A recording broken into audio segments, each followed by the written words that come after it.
Hola amigos, o bienvenidos a Barcelona. Now, apart from my incredibly amazing Spanish, if you hear a faint mechanical whirring in the background, don't worry. That's not the sign of our podcast equipment failing. It's just a small army of AI-driven robots roaming the halls of Mobile World Congress this week. And if you walk this show floor long enough, you start to wonder whether the humans are the exhibitors and the robots are the delegate. So we've given it away. Here we are, surrounded by automation, algorithms, and more artificial intelligence than seems reasonably necessary before a morning coffee. But we're here to do something refreshingly human. We're here to have a conversation. Many conversations, in fact. Welcome back to the great indoors. Now, in a world where technology moves faster than reflection, this podcast continues to pause for something that machines still struggle to replicate. Conversations about leadership, culture, technology, and the human stories behind the systems shaping our connected world. I'm your host, Matthew Roberts, and as always, I'm joined by my producer, the one and only Larissa Yee. So we're kicking off season 12 today. We just right hot off the heels of season 11. And as you probably figured out in my elaborate opening there, we are coming to you again from Mobile World Congress in Barcelona, the beating heart of the global telecommunications industry. And this year marks something of a milestone for us. It's our fourth time recording the great indoors here in Barcelona.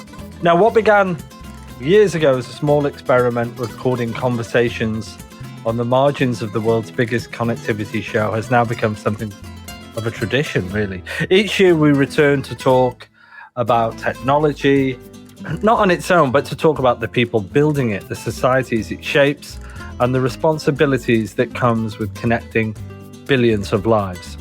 And today's episode captures that mission perfectly. In part one, we sit down with Carl Raymond Cruz, the Executive Director, President, and CEO of Globe Telecom. And for those that have followed the show over the years, we always have fantastic executives from Globe join us during the week. Carl brings a fascinating perspective to telecom leadership, having spent more than 3 decades with Unilever across markets including Thailand, India, Sri Lanka, and West Africa, before entering the telecommunications world and ultimately returning home to lead Globe in the Philippines. As he explains in our conversation, Globe's mission extends far beyond connectivity. It's about uplifting the lives of Filipinos and enabling participation in the digital economy. And to end and to finish off this opening episode, and in part 2, we turn our attention to the innovation engine behind the technology itself with Valery Gorokhovsky, the Vice President of Research and Development at 31 Concept. And together these conversations reflect 2 sides of the same story, leadership and invention, the operators connecting nations and the engineers designing the technologies that make it possible. So from the show floor here in Barcelona, again, robots, algorithms and all, welcome to season 12 of The Great Indoors.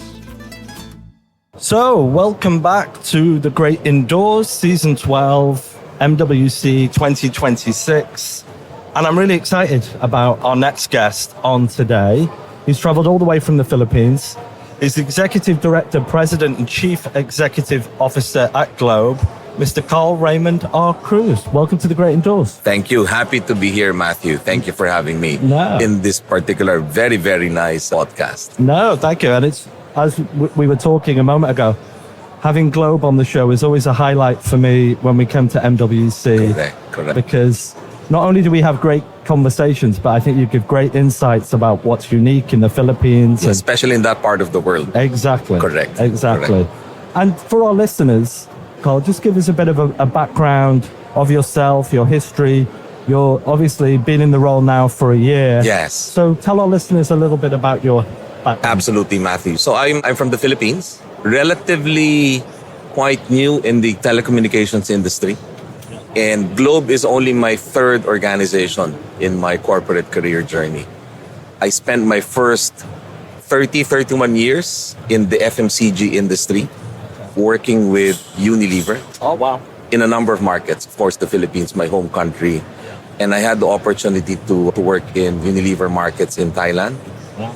India, Yeah. Sri Lanka, and most recently up until 2023 before I moved to telecommunications in West Africa.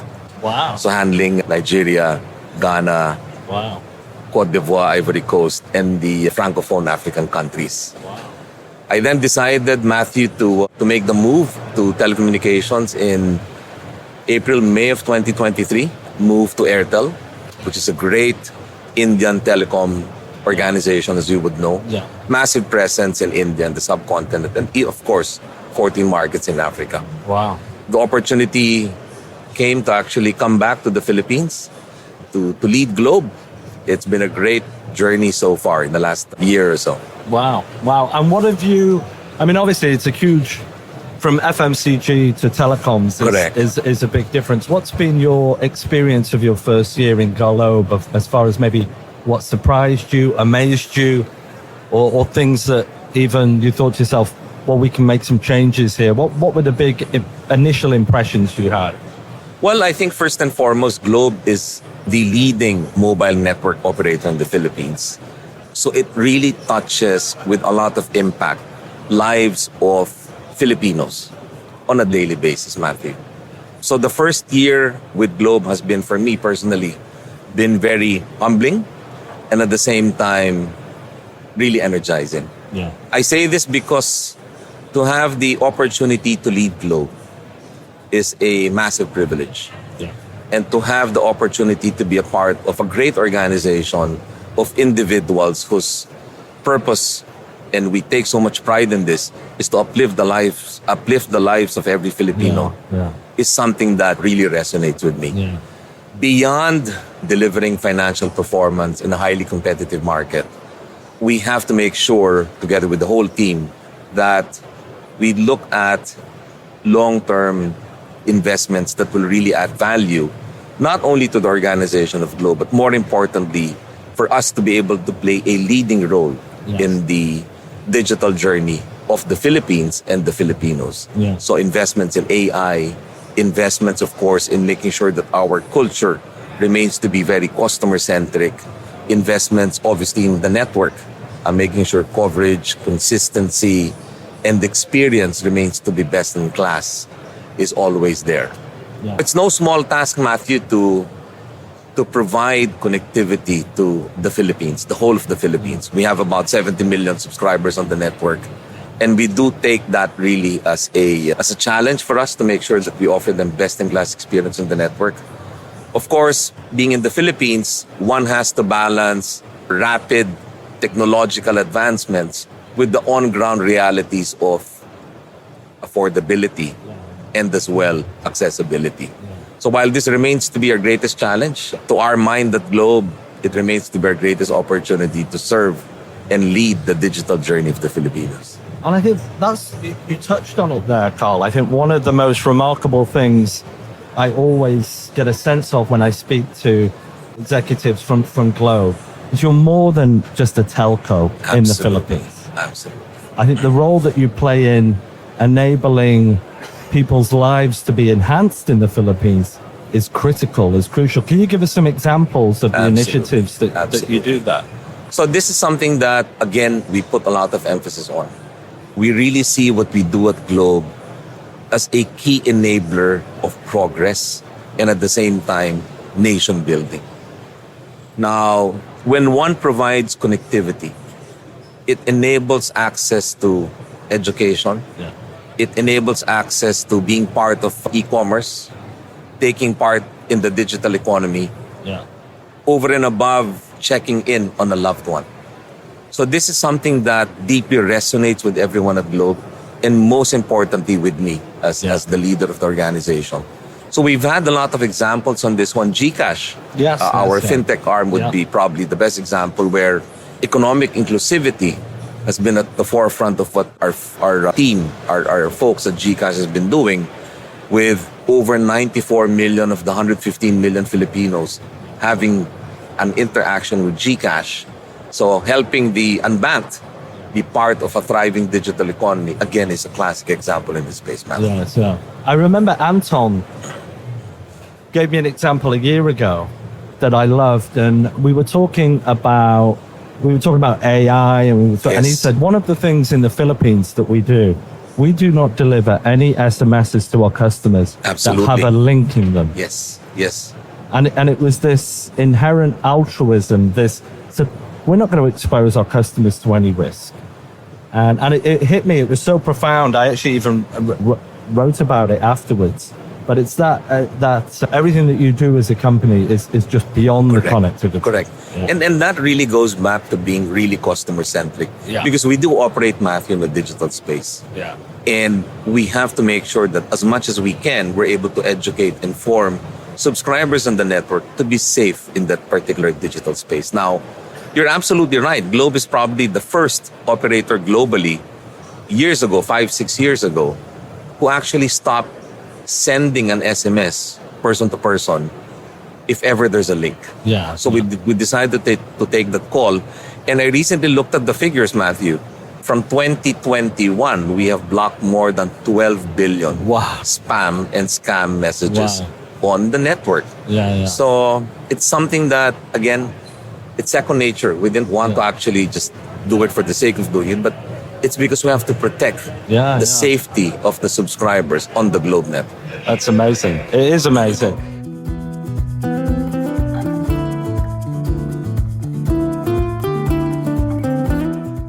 And how are you evolving that customer-first digital centricity environment now, particularly when we look at AI and what the capabilities of that can bring? How is that factoring into that ethos? So it's great because the current set of leaders and employees, and even years ago, took this customer centricity mindset, Matthew. We do take time to actively listen and understand to our customers on the network. Now, with the technology available on hand, it helps us in a great deal to understand them more, but more importantly, to offer seamless customer journeys using the technology. Yeah. We're now able to offer just for you to each and every subscriber on the network, simply because of the technology that we have on hyper-personalization. Wow. We're using the technology to make sure that we are able to sense and predict outages in the network so that obviously the service is continued. Plus, on the digital channel space, we make it very clear because the Philippines, it's a developing market. Digital first, not digital only. Right. So we continue to engage customers both in the digital, online, and offline space. So wherever they are, we need to provide the best-in-class experience, whether on the network, any platform that they touch. It is a key initiative for us at Globe. I think the best example I can give is the Globe One app, which allows our subscribers, Matthew, to track usage, monitor payments, and check out offers specifically made for them because of the technology that we have now harnessed. It's wonderful. It's absolutely wonderful. And let's talk about Amdocs for a second. How's the partnership with Amdocs helping you achieve those initiatives and objectives? Oh, massively, Matthew. We are a legacy network operator. So we continuously look for ways to modernize the network and all of our platforms. And this is where the partnership with Amdocs over the last 12, 15 years has been really, really helpful. We look to Amdocs to help us modernize all the sectors of the network, all of our platforms, again, to make sure that we're able to offer seamless digital customer journeys to our subscribers. So it's been a big partner for us, and we do hope that the partnership will really continue and move from strength to strength as we move in this hyper-connected world, Matt. That's brilliant. That's great. Now let's talk about Starlink for a second. Yes. Because how does that fit into the strategy that we talked about here? Digital first, connectivity, inclusion. Correct. Because the Philippines is fairly unique geographically as well. So how is that the Starlink playing into what you guys are doing? You absolutely hit it on the nail, Matthew. So the Philippines is an archipelago of over 7,600 islands. Wow. And with that comes a lot of challenges and opportunities to provide the coverage required to serve 115 million Filipinos. And this is where links direct-to-device, direct-to-cell technology will really help. Because in a market like the Philippines or elsewhere, operators now need to manage a network with several options to provide coverage. Terrestrial, mobile, fiber, and even satellite technology. So Starlink is going to allow us to now touch the balance 3-4% of the population of the Philippines staying in very mountainous areas, remote areas, to bring our coverage technically to 100%. So this will really enable that part of the population of the Philippines to now participate in the economy, be connected, and have basic government services online delivered to them, Matthew. So it's a big one for them. And those kind of things just in themselves raise the livelihoods, raise the standard of living for those people in those remote places, right? Because this is where the impact of what we do really hits. Because the moment connectivity is provided, you enable those in those communities to participate in the economy, to call a loved one, to open an account, to open a business online, and more importantly as well, to be able to educate themselves and participate in learning, have a learning journey on the digital space.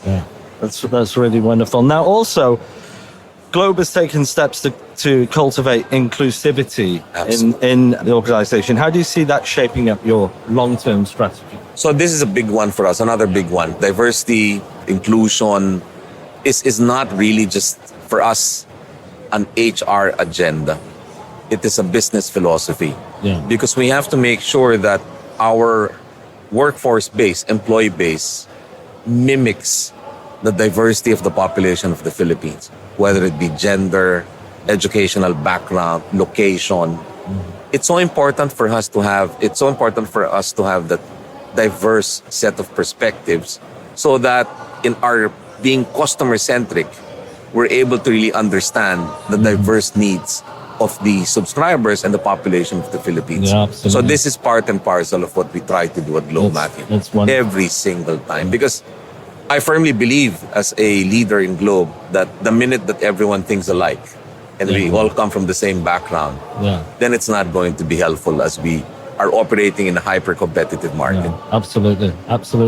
Now, and I know we're only in day 2 of MWC, but what have you seen so far if you've been out and about or meeting other vendors? Quite a lot. What's jumped out at you? Well, I think this particular set of MWC, this year's MWC 2026, has really been all about AI.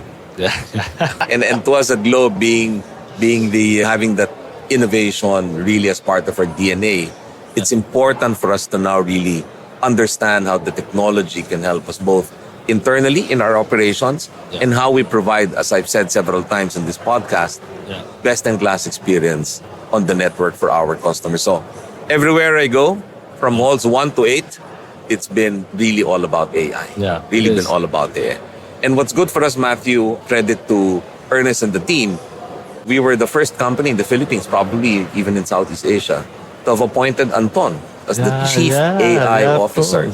So we've done quite a lot of work in this space, but there's still a lot to be done, especially in terms of data, being a legacy operator, governance, and working with government to ensure that even the Philippines is ready for what AI will really bring. That's wonderful. Now, we're running out of time. Surely. And I know you have an important meeting next. It's important that I get you there on time.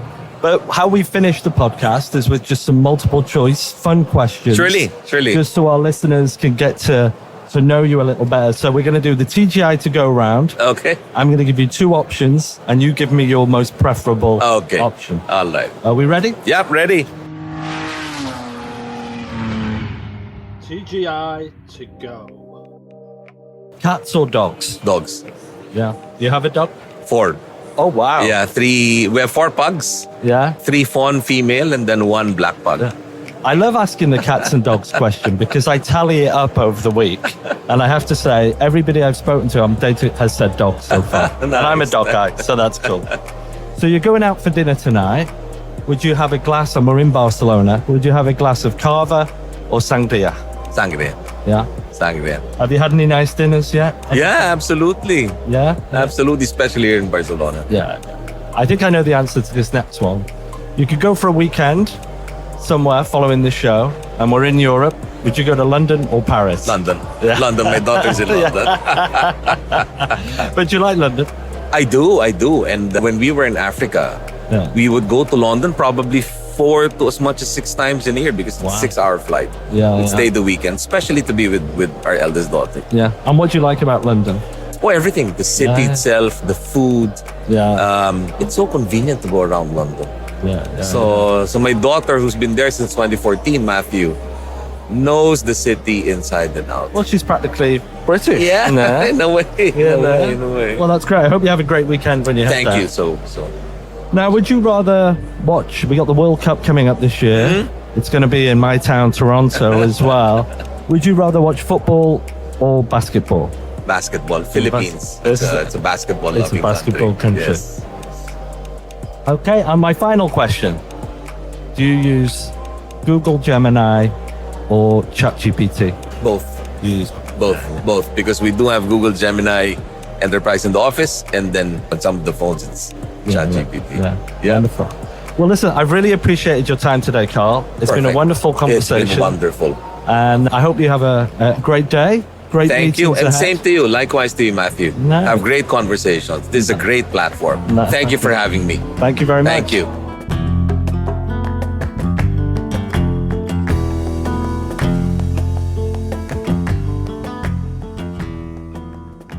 So, welcome back to The Great Indoors 2026 MWC Season 12.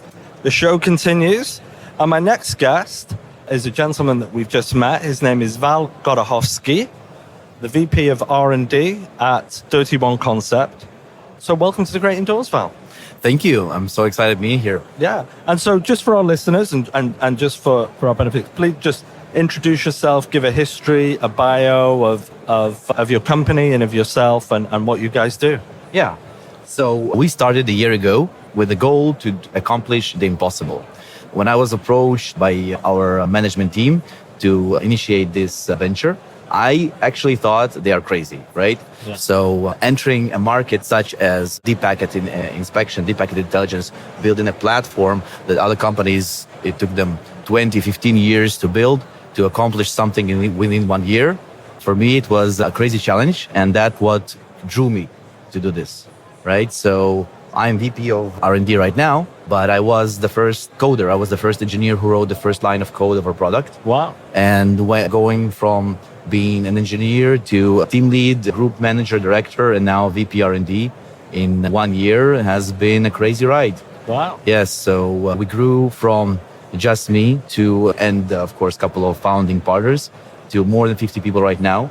We have accomplished basically deploying our first production platform at a client within this 1 year. And we're talking about telecom deployments. So those things have to be really error-free and mature and conform to a lot of regulation. And this year has been a crazy ride for all of us, not just me, but for the CEO and the team.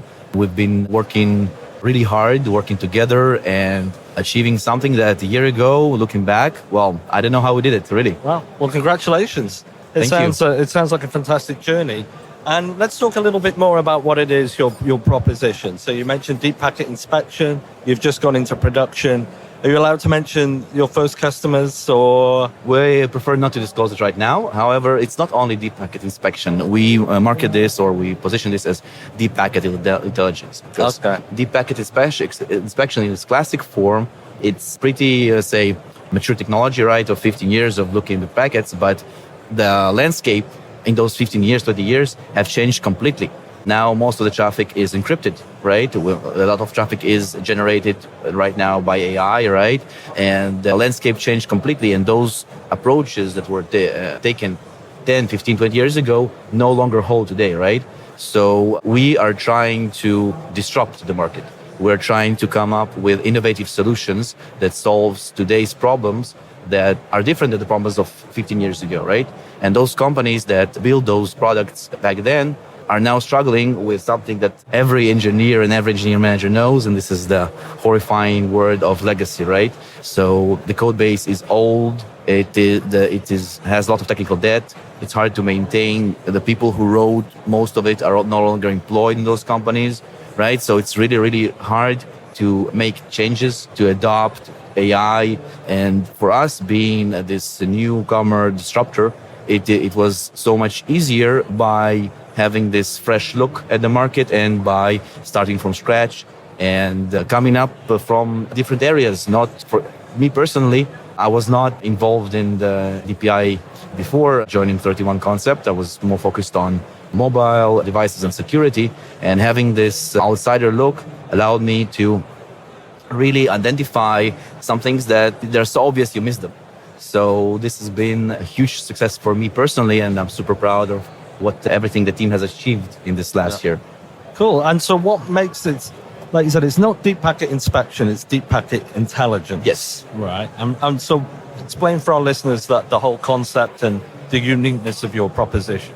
Yes. So intelligence, in deep packet intelligence, gives you an ability not to only have some information, but to have insight, to extract insight. So we're not just taking the results of classification on single packets, but we also combine other sources of information, right? Okay. So about the users, about correlating with other things that are happening right at the same time. So it's not only on the single connection, single what we call flow-based information, but also analytics that can correlate with events going on right now, right? So, for example, if we have right now congestion, it might be related to resource deficiency in our system. So, for example, our memory is overloaded or one of the nodes has crashed. So we are able not only to identify what happened in retrospective on the logs that those were the connections, is what happened, but in real time also correlate them with other events and also take actions and have analytics and insight, of course, by being a native AI company. So we're not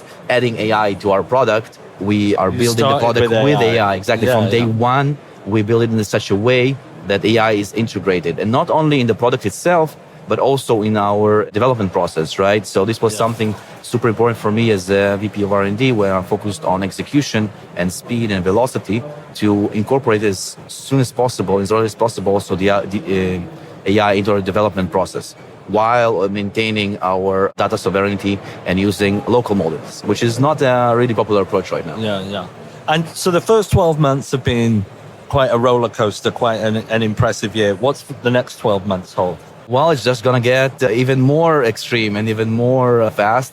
So if we right now are at 50 headcount, we want to reach 200 by next year. And that's going from 0 to 50 in 1 year. That's a huge achievement. Going from 50 to 200 in another year, that's, again, we're just making it harder for ourselves. And this is what we like. We like the challenge, right?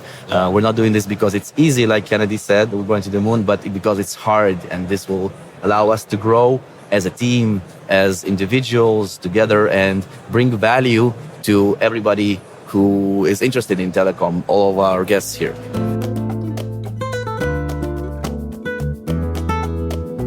Obviously, everything at the show is in one way or another related to AI, right? So how have some of the things that you've witnessed or seen or spoken to at the show changed your thinking about the next 12 months ahead? How influential has some of these topics been? Yeah, so of course, so we're talking about all of the latest changes of AI replacing developers, right? Yeah. I think that we already anticipated this a year ago. So we started integrating AI, like I said, from day one, but it cannot replace the team, because what allowed us to achieve what we did was not only technical skill and not only hard skills of the people, but working together as a team, really caring for each other. The human factor is something AI cannot replace. AI cannot replace motivation and initiative. It cannot be self-prompting, right? AI cannot take responsibility and being accountable for the results. So while all of these technological advances are super exciting, and I can talk a lot about how we can control our system just using AI without all of those traditional methods of configuring these kind of systems, which are super complicated. And for us, it's just a conversation, a casual conversation with a system like I'm having with you right now, and being able to control this critical infrastructure this way and having visibility. That's really incredible. And we will be continuing incorporating any advances in AI and being on top with latest technological trends while still maintaining the human connection, the human factor that allowed us to build this amazing culture and work together as a team. And where are you guys based? Well, that's actually a really good question. Thank you for asking. What makes our effort even more incredible and even more hard is that we're completely remote, right? So we are based in Dubai. We're a Dubai company. However, the team is across 14 countries and 4 time zones. So we're managing all of this on online calls, right? On remote working and video conferencing calls. And this makes this challenge of human connection even harder for us. So I'm super grateful and proud of us for being able to overcome this, let's say, electronic divide, right? This geographical divide, and still create meaningful relationships where we care for each other as individuals in our team and really having this team spirit. Well, right. Great. And what do you hope to achieve by the end of the week? When do you fly home? Thursday, Friday? Actually, I live here. Oh, do you? Yes. Oh, you yes. live in Barcelona? Yes, Right, I okay. live in Barcelona for the last 2.5 years. Yeah. I'm the only one right now who's living in Barcelona, even though one of our engineers is moving here as well to enhance the cooperation. And this is why I'm talking to you right now and not the CEO of 31 Concept, because he's stuck in Dubai with all the flight cancellations. Yeah. So another challenge, which I'm happy to accept. And so our team is, you asked me where they live. They live in Dubai. We have team members from all across the Middle East, some in Europe, Ukraine, Poland, me being here in Barcelona. Yeah. All right. Excellent. Excellent. Now, this is how we finish, Val. Mm-hmm. We finish these, and Larissa wouldn't have explained this, but we finish with some fun questions just to get to know you a little bit better. How does that sound? Would love to. Okay. Now, the premise of this is I'll give you 2 options, and you'll give me your preferred option. Okay. Okay, you ready? This is TGI to go. TGI to go. Cats or dogs? Dogs. Football or basketball? Basketball. But you live in Barcelona. Yeah. Do you ever go to... I'm not a big football fan, and I actually thought that you said football, you meant soccer. But no, I do mean soccer. Oh, you do mean soccer. Okay. I'm actually not a big sports fan. I think sports is really important for personally. Yeah. I swim a lot, but I don't follow sporting events. Okay. If you could go for a weekend away, would you go to London or Paris? Ooh, that's a hard one. If I would go in a way, I would go somewhere to the mountains to get away from this all, to recharge. So I don't think either London or Paris are very quiet and would let you do this. So maybe the London Tower or the Paris Catacombs. That's nice. That's nice. And do you use Instagram or TikTok? Neither, actually. No. Yeah, I'm old school. I still have Facebook. Okay. And do you have anything like you'd like to leave our listeners with today? Any last comments, Val? Yeah. So the digital landscape today is a place where it's really hard to have rules. It's really hard to have sovereignty. It's really hard to protect. We just heard a couple of weeks ago with the laws of protecting minors in social networks and other things. And what we want is we want to make this environment safe, controllable, good fences make good neighbors. So we provide a safe experience for everyone. And this is our goal. Okay, excellent. Well, listen, we'll speak again in 12 months, right, back at this show and see how the next 12 months has been for 31 Concept.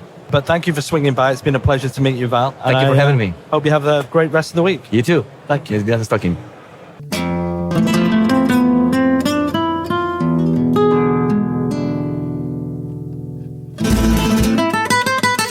So thank you, Carl. Thank you, Valerie. Really enjoyed speaking to you here on the show floor. Season 12, MWC Barcelona 2026. What a week we've had, and what a whole bunch of episodes we've got lined up for you in this incredible Season 12. So please follow us on your favorite podcast outlet, wherever that may be. Leave a review, rate us, if possible, and check out our website, amdocs.com/The Great Indoors, for all past episodes, content, videos, sizzle reels, and even our latest announcements this week, which have gone down an absolute storm. So we'll be back next week for the next episode or the next installment of Season 12, live here on the show floor at MWC Barcelona 2026. I'm Matthew Roberts for Amdocs in Barcelona, and I'll see you next time.